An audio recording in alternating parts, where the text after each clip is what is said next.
And speaking of revelations from Guantanamo Bay, WikiLeaks founder Julian Assange has referred to yet another batch of files that he has. Apparently, they're the personal files of all the prisoners who've been held at Gitmo. No word, though, on when and if they're going to be published. And, of course, Assange remains at the center of all the WikiLeaks media hype.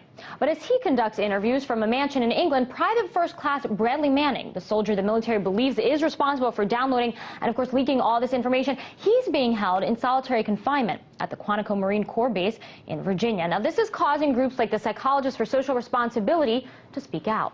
And the president of that group, Stephen Souls, is talking to us from Massachusetts for more. Stephen, very good to see you. So you wrote a letter, I have it right here, to Defense Secretary Robert Gates. What drove you to write this letter? And talk a little bit more about what you're urging him and the Obama administration to do in regards to Manning.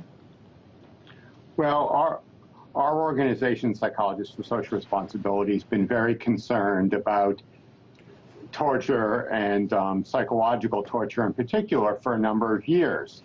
And one of the aspects of psychological torture, one of the techniques used, is isolation.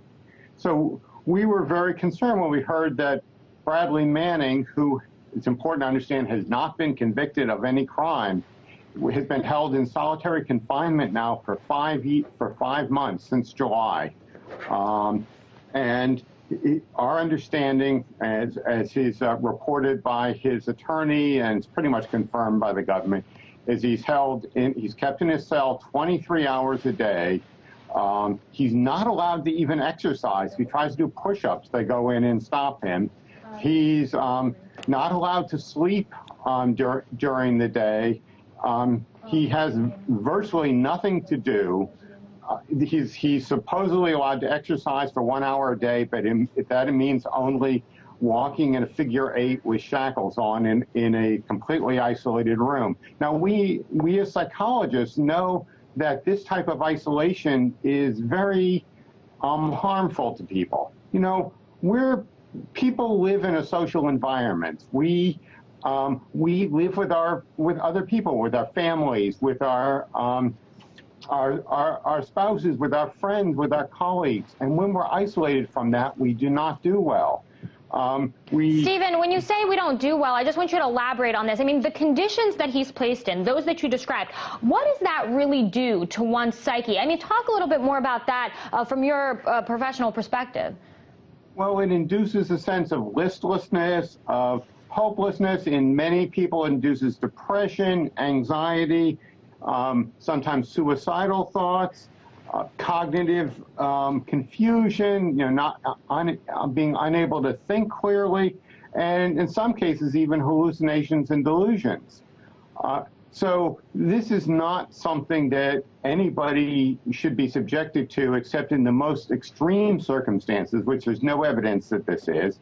It also poses another problem, which is it can interfere with his ability to get an adequate defense. Namely, if you're suffering cognitive confusion, listlessness, hopelessness, depression, you're not able to cooperate with your attorneys very well and to actually do what's needed for defense. But not only that, but wouldn't it sort of compromise his ability to not only have a fair trial, but also cooperate with authorities? I mean, if he's in this state, in this mentally traumatic state, then can they really take, is there any credibility to whatever he might tell them? That's a good question.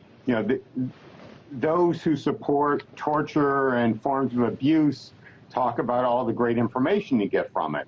But not only does it lead sometimes to people telling what the interrogators want to know, but what you're also saying is it leads to cognitive, you're not very clear. And if you want good information, you need people who are clear. As one veteran interrogator said to me, if I want to interrogate someone, I want him to get 10 hours sleep the night before. I don't want him to be sleep deprived because I want him thinking clearly. How else are they going to be able to tell me who, where, what, when?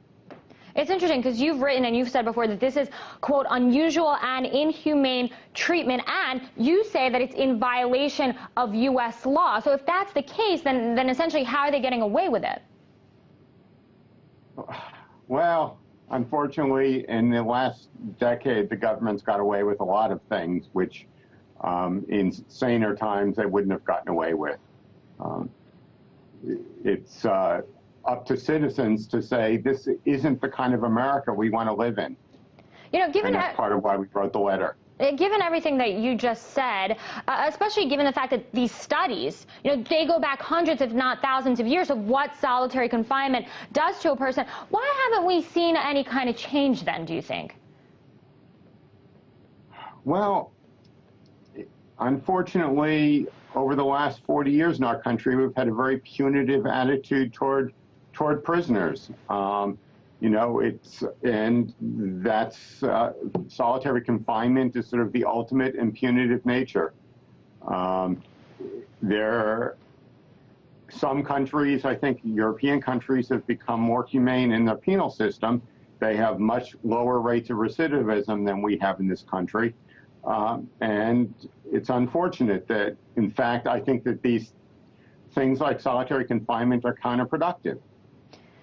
You made a good point earlier saying that, you know, Manning, let's not forget, hasn't yet been convicted of a crime. I mean, he's the main suspect, but no conviction yet. So what does that say about the system then? Is it innocent until proven guilty, or the other way around in this case?